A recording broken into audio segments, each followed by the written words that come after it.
Good evening, everyone. Welcome to today's discussion on the state-owned enterprises privatization in Kenya. So we'll start with a brief introduction. My name is Denis Kibet, an investment analyst at Cytonn. And with me, I'm joined with two of my colleagues.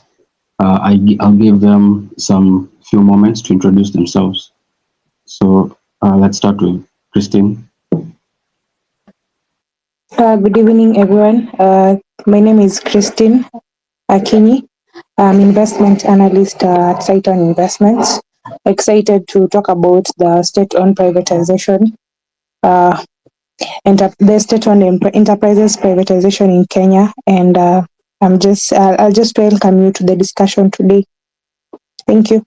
Hey, good evening, guys. My name is Joshua Molo, and I'm also an investment analyst at Cytonn Investments, and I can't wait to have the discussion around state-owned enterprises with you guys. So, karibu to the space. Okay, thank you, Joshua and Christine. So we'll start the discussion. So we'll start with Christine. So kindly give us a brief introduction to what privatization entails. Thank you, Kibet. So we'll start off this discussion today by just talking about what privatization entails and just a brief overview of the state-owned privatization in Kenya and the progress going forward. So privatization generally refers to the transfer of ownership of an entity or a corporation from public to private sector. And according to the Act, the Privatization Act, privatization involves selling government-owned assets, including shares in state-owned companies to private individuals or businesses. And these exclude selling new shares to current shareholders or financial restructuring within a company that might reduce the government's ownership percentage. So it goes without saying that there is proof of long-term inefficiencies. There's a lot of misconduct too, and also poor financial management and waste in the state-owned enterprises in Kenya. And therefore, this necessitates the need for privatization. And privatization seeks to increase efficiency through improving a company's performance, eliminating or reducing the need for government intervention, also attracting private investments and fostering innovation. Also, something to note is in industries where there's a lot of monopoly, privatization has been used or can be used to promote competition in such industries so that the monopoly is reduced. Also, what I'd say privatization aims to achieve is enterprises are envisioned to become more agile and responsive to market dynamics and better positioned to contribute to the nation's socio-economic development. So by privatizing these state-owned enterprises, they become more competitive and responsive to the market, and therefore they're better positioned to contribute to the nation's economy. So something to note, or maybe something that necessitated us to cover this topic. It's over the years we've seen the government making efforts towards privatizing the state-owned enterprises in order to reduce the government guaranteed, the debt guaranteed by the government by SOEs. And just to mention a figure, as at the end of June 2023, that is the last fiscal year, the public guaranteed debt by SOEs stood at 170.2 billion Kenya shillings, which is a 17.1% increase from the 145.4 billion, which was recorded as at June 2022. And this is contrary to the current regime's target to reduce expenditure. So as a result, privatization of state-owned enterprises has been identified as a fiscal enhancement option, and it is one of the requirements imposed by the multilateral lenders such as the IMF for access to concessional lending facilities. So over the years, notably the previous government identified 26 26 state-owned enterprises for privatization in 2016, of which none were actually sold. However, the new regime is aiming to speed up the process to improve the government's financial health. And this can be seen through the efforts, including approving the Privatization Act 2023, which replaced the Privatization Act 205, introducing new regulatory dynamics for privatizing public companies in Kenya. And the Act intends to speed up the privatization process. And we can already see the government taking steps towards this. We'll dive more into that as we continue with the discussion. Back to you, Dennis. Okay, thank you, Christine, for that insightful answer. You mentioned the inefficiencies in the state-owned enterprises, and that privatization aims to reduce these inefficiencies and achieve agility in the market. So now that we have a foundational understanding of privatization in Kenya, I'd like us to delve deeper into the historical context.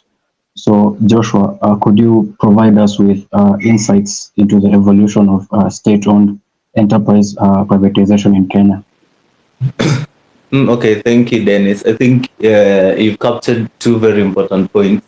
The first one is inefficiency, and also if Christine and you have both talked about the Privatization Act of 2023. So the Privatization Act of 2023 is where we are at right now. And the thing is, this is not how we started. When we got independence in 1963, as a state and as a people, not as a people, the state was interested so much in enterprises and ownership of enterprises. And there was a lot of enthusiasm at the beginning of the journey. And one thing that you can look at to get the right image of this is the sessional paper number 10 of 1965, which is actually titled African Socialism and its Application in Kenya. And it had a number of goals, things that the people at the time, or the state at the time, imagined that these people would bring it to the business environment or the enterprise environment of the country. They were talking about accelerating economic and social development, addressing the issues of economic imbalances, promoting indigenous entrepreneurship, and then encouraging both Kenyan and foreign investment. But over time, the realization came that number one, governments are just not good at doing business, and number two, there were a number of inefficiencies and shortcomings, which I think you've also talked about, that were getting into the management of these state-owned enterprises. Issues of financial mismanagement, political interference. So, as usual, when there's a problem or when there are shortcomings, you sit down and come up with a solution. So in response to the challenges, the first thing that the government did was to initiate measures to reform its public enterprise. The first reforms that were done through the State Corporations Act, which was aimed primarily at streamlining the management of state-owned enterprises. But again, these had shortfalls. The performance of most state corporations still continue to decline due to reliance on limited public sector financing, overemployment, the old age issue of corruption, and again, mismanagement. So then in 1992, the policy paper on public enterprise reform and privatization was issued. And I think this was the turning point for state-owned privatization in Kenya, because it marked the beginning of having a proper structured privatization framework that was aimed at divesting government's ownership of commercial enterprises. So the program categorized enterprises into strategic and non-strategic ones, where strategic enterprises were left as they were in the hands of the state, and those that were classified as non-strategic were then slated for privatization. And during the first phase, which concluded in 2002, most non-strategic commercial enterprises were either fully or partially privatized.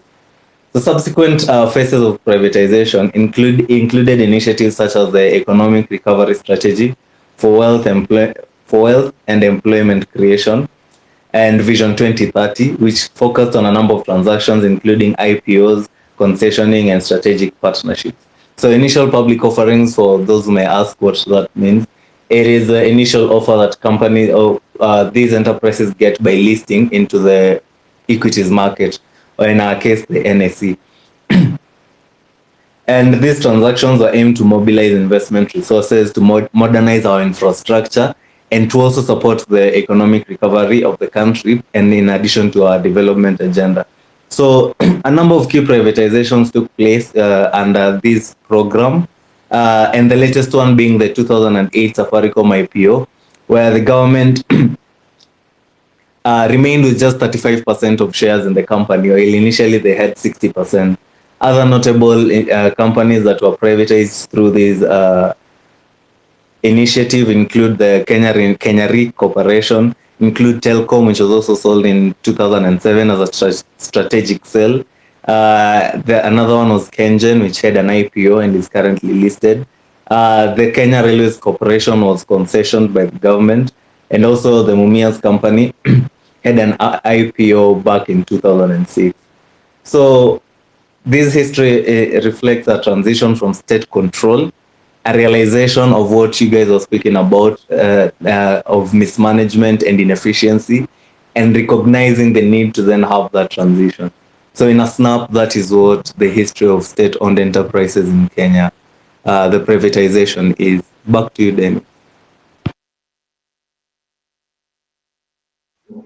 Okay, thank you, Joshua. I think that's a really good answer. I think you've given a good historical picture of the journey of privatization in Kenya. So I'd like us to pivot to the regulatory framework. Christine, you mentioned the Privatization Act of 2023. So could you kindly elaborate more on the key provisions and implications of this Privatization Act in the streamlining the privatization process, especially in comparison with the previous regulatory framework?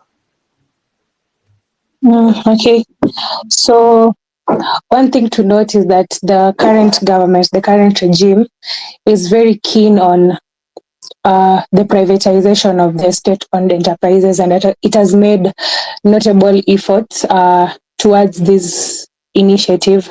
So the Privatization Act, early in 2023, the Privatization Bill was approved, which was set to replace the Privatization Act 205 if it was approved by the Parliament. And the new bill was set to address the inhibiting legislative and regulatory framework that was provided in the previous act that led to long processes of approval of SOEs for privatization. Then in October 2023, the bill was approved and assented to the Privatization Act 2023, which now replaced the Privatization Act 205. And this is in effort to streamline the process of privatization, therefore reducing the steps by eliminating certain formalities. So the Privatization Act 2023 introduces significant changes to the process and oversight of privatization in Kenya. And some of the new features or key features of the new act include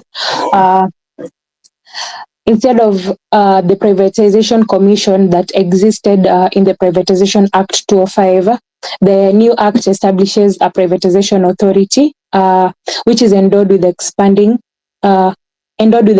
duties and roles aimed at providing centralized oversight of privatization initiatives. There is also a difference in terms of the appointment of members. In the Privatization Act 205, the cabinet unlike in the Privatization Act 205, the Cabinet Secretary is now responsible for appointing members of the Privatization Authority. And the Privatization Authority now replaces the Privatization Commission. And unlike in the Privatization Act 205, the Cabinet Secretary appointed the members with the approval from the National Assembly, but in the Privatization Act 2023, the Cabinet Secretary does not require the approval of the National Assembly to appoint members, and the members are required to possess relevant skills and competencies as outlined in the Act.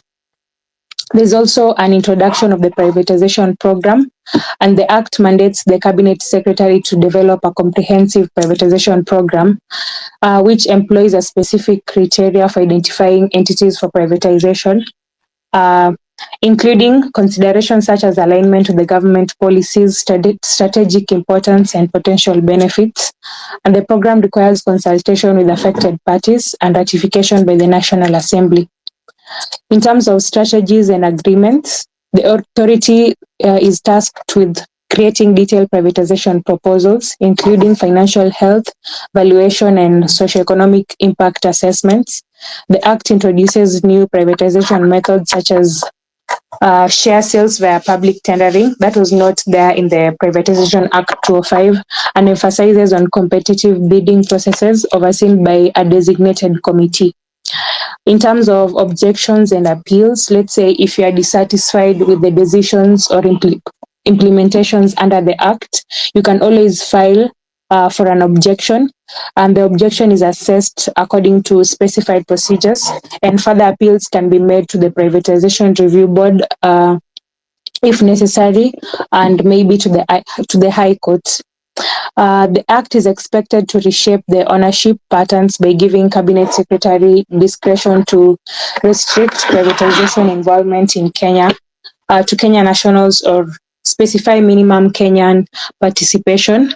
It also aims to expedite privatization process and therefore attracting more investors and fostering private sector growth. So in a nutshell, that's what the Privatization Act of 2023 talks about. Those are the key features.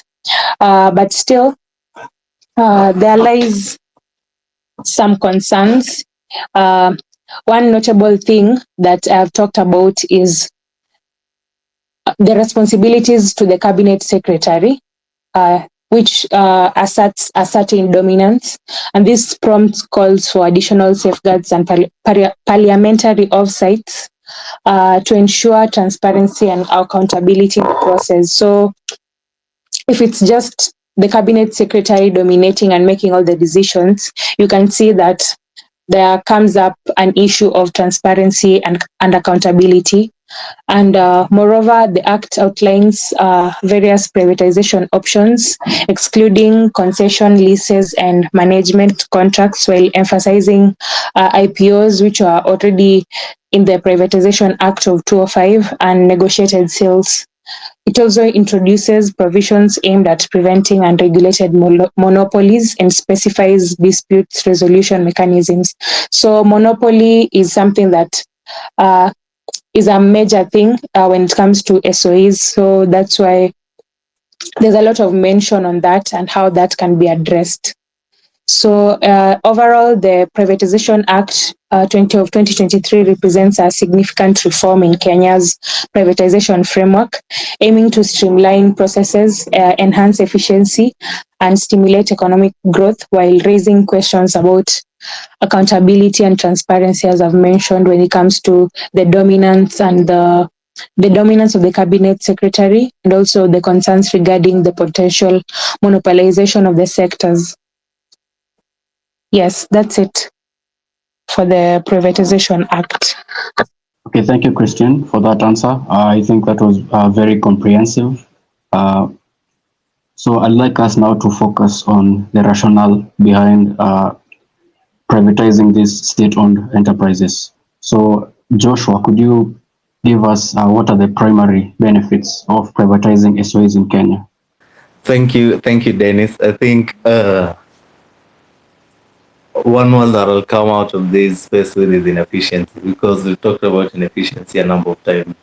And I think in general, that's one of the major advantages of of privatization. Governments are inefficient, and it may be a deliberate thing or just the way as society will occasion governments to be. But one of the benefits that a corporation gets by being owned privately is the aspect of competition. In a private space, you have competitors, and you're competing in terms of service delivery. You're competing in terms of the quality of the product that you're giving. You're competing in terms of customer satisfaction. So this competition normally it breeds competence. You have to get people who know what they're doing, who understand what they're doing, who have the expertise to do the stuff that needs to be done. So the movement of a corporation from being government owned to private owned increases efficiency significantly. Apart from just that, the competition that I've talked about and the expertise and the skills, there's also the fact that private companies report to their investors on a regular basis. They face scrutiny and criticism from analysts and investors in a way that is not as critical or as efficient as is done in the public sector. So that's one of the major advantages of privatization. It increases efficiency. And then the second point, which I think Christine also touched on, is the issue of the cost to government. We've heard a number of times, or we've seen on news articles and headlines, that the government spent this and this amount of money on KQ, the government spent this and this amount of money on some of the sugar companies from Western. And it's something that it looks like the government keeps doing and has to do. And just to put it into perspective in terms of numbers, according to the annual public debt management report for the year 2022 and 2023, the government's outstanding guaranteed debt to state-owned enterprises stood at 170.2 billion as of the end of June 2023. And also in the same breath, a number of SOEs, state-owned enterprises, have been issued guarantees. And some of these include Kengen at 31 billion, KPA 51 billion, Kenya Airways 77 billion. And this is money that government is spending. Additionally, the total public guaranteed debt by state-owned enterprises has recorded a 5-year compounded annual growth rate of 1.3%, increasing to the 170.2 billion I talked about at the end of 2023 from 159.4 billion recorded in 2019. So these are significant increase, and privatization of these enterprises will then help alleviate this financial burden from a government that is already constrained of resources. We are constrained on a number of issues. The government has its own debt that it's supposed to pay, both foreign and domestic. So getting these off would mean that money would then be taken into more important stuff, also more important initiatives. You're talking healthcare, education, infrastructure. So that's another advantage of privatization. It will reduce the fiscal burden on the government. The third advantage that you talk about is, I think we've seen it with appointments that we can't mention names, but you see the kind of names that are put forward to be the chairman of the boards of some of these corporations. It is clear that at some point it is political tokenism, and there are some appointments that you can see and clearly see that these are wrong. These are not the right people to lead this corporation. So the issue of political interference is very minimal, almost non-existent in the private sector. So this is also an advantage that would come out of privatization, that political interference in the management of these enterprises would be reduced. And we've seen what political interference has done to our parastatals before in terms of mismanagement, corruption, poor service delivery, like we were talking about. And if you can limit the government meddling and promote administration of businesses like their businesses or like they're intended to be managed, then this probably will lead to better performances of these enterprises. Another advantage you could talk about, and we've talked about a number of times, is our capital markets. I think I alluded to the fact that in 2016 we had 66 listings in the NSE. In 2023, actually in 2024, they are currently at 65. So that's a reduction by 1. These listings are supposed to be increasing. So one of the advantages that we'll have is that our capital markets will be enhanced. And enhancing our capital market will lead to increased market activity, will enable investors to have more diversified options, will deepen the market cap of our market, will boost our investor confidence, will improve our corporate standards. There are so many benefits to having capital markets that are active and that are vibrant. And then another advantage, or the final one that I'll talk about, is that this privatization will help unlock value and asset utilization.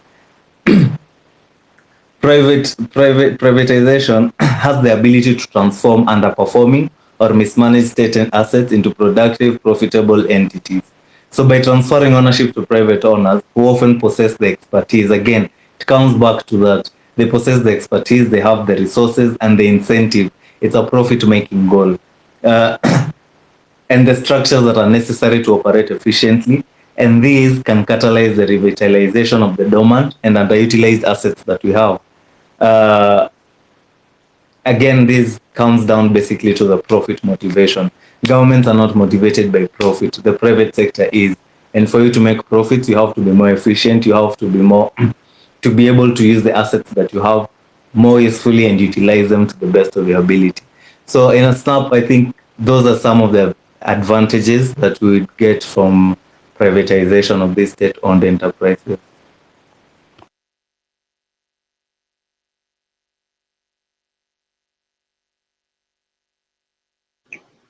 Okay, thank you, Joshua.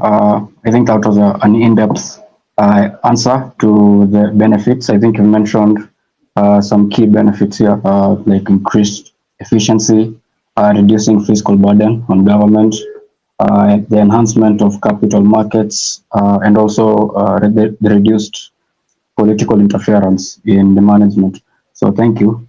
Now I'd like us to shift to the current progress of the privatization efforts in Kenya. So, uh, Christine, how would you evaluate the achievements and challenges encountered in the journey since inception in the privatization practice in Kenya? So, like Joshua had mentioned, under the economic recovery strategy for wealth and employment creation, six parastatals were completely and successfully privatized, with the last one being Safaricom in 2008.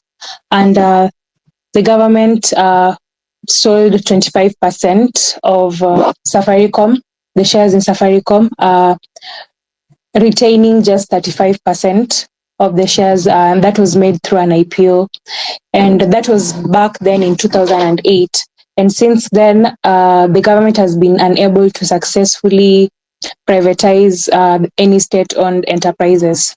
So, despite the efforts being made by the government, and this government has made notable efforts, which we've talked about in terms of the Privatization Act, which is meant to streamline the process and therefore making the privatization process easy and fast as compared to the way it was. So, in terms of the challenges that I talk about, uh, I think one challenge lies in the approval of the approved Privatization Act moving forward, because there's an aspect of dominance, as I'd mentioned before, of the cabinet secretary. The act now allows the cabinet secretary to appoint members of the privatization authority without the need for approval by the National Assembly, and this brings issues of transparency and accountability. There's also an issue when it comes to, I'd say, the social welfare or well-being of citizens, because the state-owned enterprises, they serve a purpose because they provide citizens with services, and there's an issue when it comes to this, because if the private state-owned enterprises are privatized without looking at the citizens' welfare and the economic stability, there is a need for the reassessment of the strategies to therefore look deeper into the implications into the welfare of the citizens and their interests at large. Yeah, so those are the two notable challenges that I'd maybe take note of when it comes to the progress now.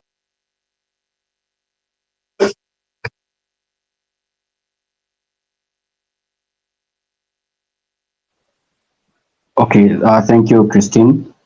Um, So now, as we reflect on the past achievements and challenges, I think we should now turn our attention to the recent developments in SOE privatization.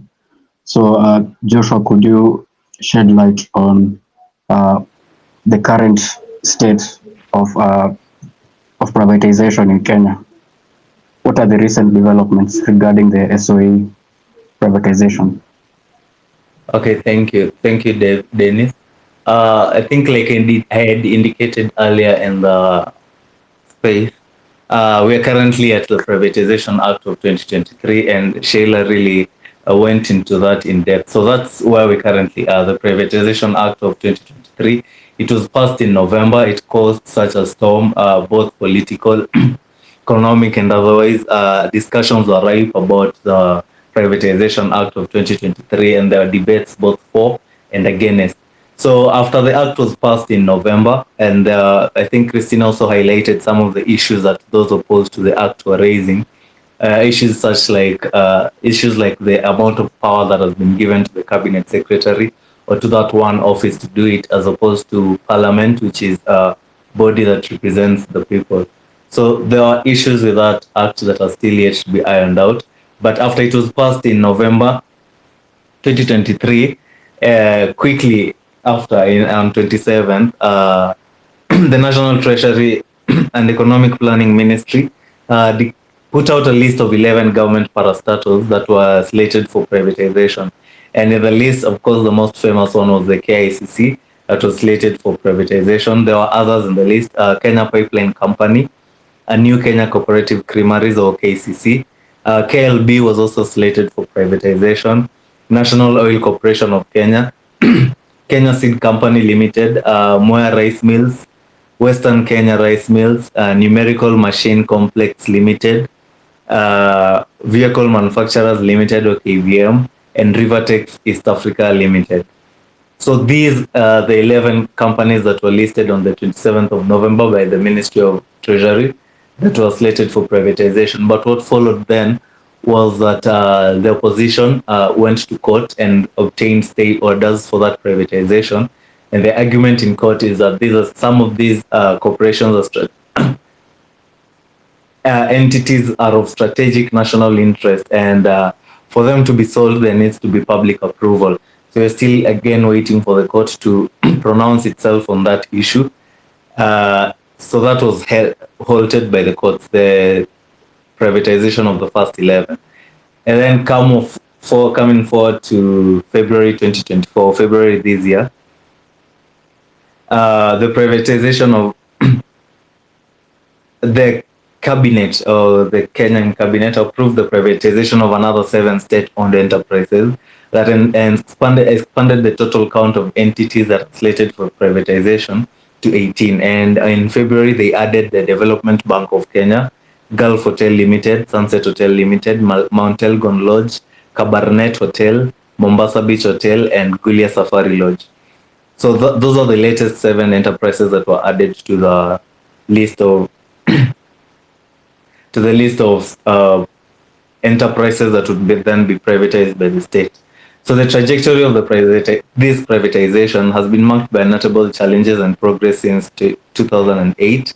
And despite the Privatization Commission's previous inability to effectively privatize any SOEs due to operational issues and opposition, the Privatization Act of 2023 kind of brought it back into play and made it more active. And while it's still facing legal issues, and we're still waiting for the court to pronounce itself on a number of issues, as it stands, those 18 corporations have been listed for privatization. So those are the recent updates in terms of privatization of state-owned enterprises.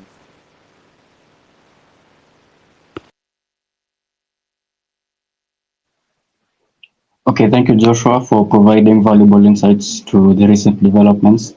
So now, as we near the conclusion of our discussion, I'd like us to explore the future trajectory of SOE privatization in Kenya. So, Christine, what key recommendations would you propose for enhancing the effectiveness and transparency of Kenya's privatization efforts? Thank you, Denis. So it goes without saying that the privatization process and the privatization, just the conversation around privatization in Kenya, there's need for enhancing effectiveness and transparency in these efforts. And some of the recommendations that we think would enhance this is the removal of the parliamentary approval stage in the privatization process might lead to lack of transparency due to insufficient oversight. As such, therefore limit public participation. So, in our view, we think the government should therefore ensure that information about the privatization process, including the selection criteria, valuation methods used, and the decision-making processes, should be made accessible to the public, because the parastatals are there in the public's best interest. So it would only make sense for the government to be very, I'd say, transparent with this information in terms of the processes, the methods, and the selection criteria. Also, mechanisms for monitoring the performance of privatized entities and accountability for use of privatization proceeds should be established. Another recommendation will be building an institutional capacity within the Privatization Authority and other relevant government agencies for effective implementation of the privatization program that I talked about before. This includes developing expertise in areas such as valuation, transaction structuring, the legal frameworks, and regulatory oversight. Also, the government can invest in training and professional development of the staff involved in privatization activities, therefore enhancing the ability to manage complex transactions efficiently. There's also need to continuously safeguard the public interest, because while privatization aims to enhance efficiency and stimulate the private sector, it is crucial to ensure that the public interest is safeguarded. This includes protecting consumer rights, ensuring access to essential services, and preventing monopolistic practices. The government can do this by collaborating with the civil societies, and these civil societies can therefore then ensure that the privatization process is transparent and that the interest of all stakeholders, that is the public, the government, and the private sector, are both considered. And the CSOs, which is the civil societies, can provide input in terms of the terms and conditions of concession agreements, which therefore helps to ensure that the privatization process is fair and equitable. We also recommend from our analysis that the government embarks on measures to improve operating efficiency of the cash trap SOEs. This is through debt restructuring in order to make them more attractive to investors during privatization. And the government can do this by taking into consideration converting part of the company's debt into equity, with the government taking an ownership stake in the companies.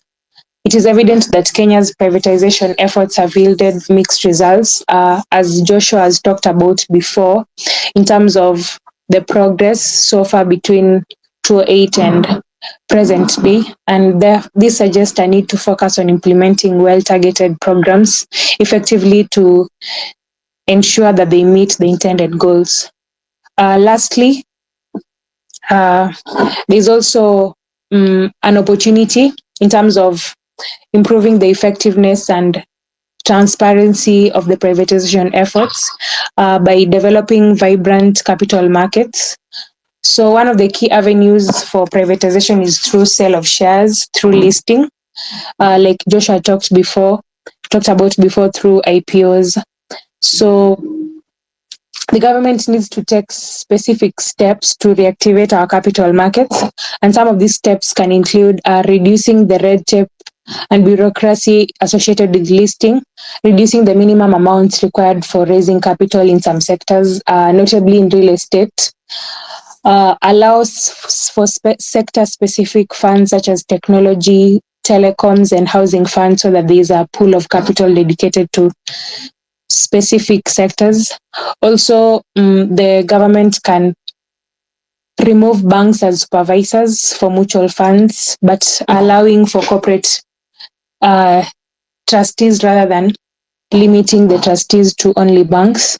The government can also supplement capacity in the Capital Markets Authority with industry experience in actual capital markets.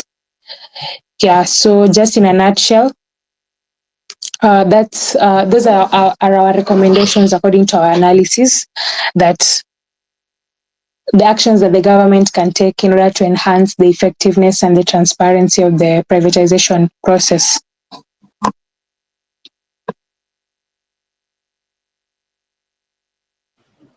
Okay, thank you, Christine. I think those are good recommendations. You've mentioned the need for government to build institutional capacity within the privatization authority.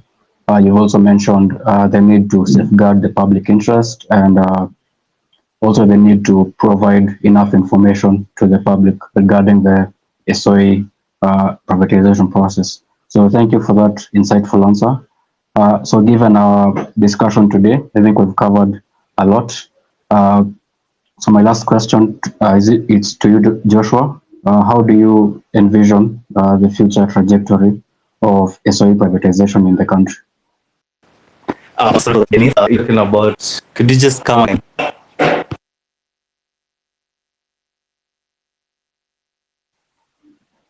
How do you envision the future for SOE privatization in the country? What's the outlook? Okay, thank you. I think, like we've noted a number of times, since 2008, there has been little or minimal activity in the privatization sector. And with the implementation of the Privatization Act of 2023, this is expected to boost state-owned enterprises privatization, to fasten the processes to have even more enterprises privatized. Because the thing is, you cannot continue to have state-owned enterprises that are not profitable, that just a burden in terms of public expenditure in a country that already has financial burden, continue to have that effect or that impact. So it is something that we expect. You even saw the CMA report for last year. They were so big on this privatization issue. We expect it to impact the NSE, and we expect privatization to just come back again, to be spurred once more. But we have to be careful again. These issues that we're talking about in the Act, issues of transparency, issues of building our capacities, safeguarding public interest, they are crucial elements that must be faced head on and must be handled correctly, so that even as we go through the privatization, we get the benefits that actually we should get. So the outlook is that we expect more privatizations to happen. We expect it to go through, and we expect to see the benefits of privatization in the coming future. Okay, thank you, Joshua, for that outlook. I think it's in line with our study we did. And so that brings us to the end of our discussion. We've explored privatization in Kenya. We've seen the historical context, the current legislative frameworks, the benefits, the current progress, and future outlooks. And so as we reflect on the insights shared by our panelists, I think it's evident that privatization holds immense potential to drive economic growth and enhance efficiencies for these enterprises. And so with that, I think we can now open the floor for the audience to give any questions. So feel free to request the mic, or you can just type in the chat box. Any questions you might have, any clarifications? Yeah. So as we wait for the questions, I'd like to just state that this discussion was based on the study we did on the state-owned enterprise privatization, and you can read more on this on our website. That's cytonnreport.com. It has all the studies we've done over the weeks, including this one, the state-owned enterprise privatization. So if you'd like to read more and gain more information on this, you can visit our website at cytonnreport.com. Okay, it seems that there are no questions. So I'd like to give Joshua and Christine some few moments to give their closing remarks. We'll start with Christine. So I just like to thank everyone who has joined in on the discussion. Thank you, listeners, for listening in. And as Dennis has mentioned, the report is available on our website. And if you want to read more on this topic or just any other topic that we've covered before, you can get that information from our company website. And I'm looking forward to having more insightful discussions on other topics in terms of the investments, the capital markets, and just basically just anything regarding the markets. So I'd like to once again thank you for joining in on the discussion. Yeah, back to you, Joshua. It seems as though Joshua has left. So I'll also give my closing remarks. I'd like to extend my gratitude for everyone who was able to listen in to us. So I'll just reiterate what Christina said. This report and many others are available on our company website, cytonnreport.com. So feel free to visit the website. Yeah, that's it. Thank you, everyone. We do these spaces every week on Wednesday, 7:30. So you can join in the subsequent discussions we'll have in the future. So thank you, everyone. Have a nice day.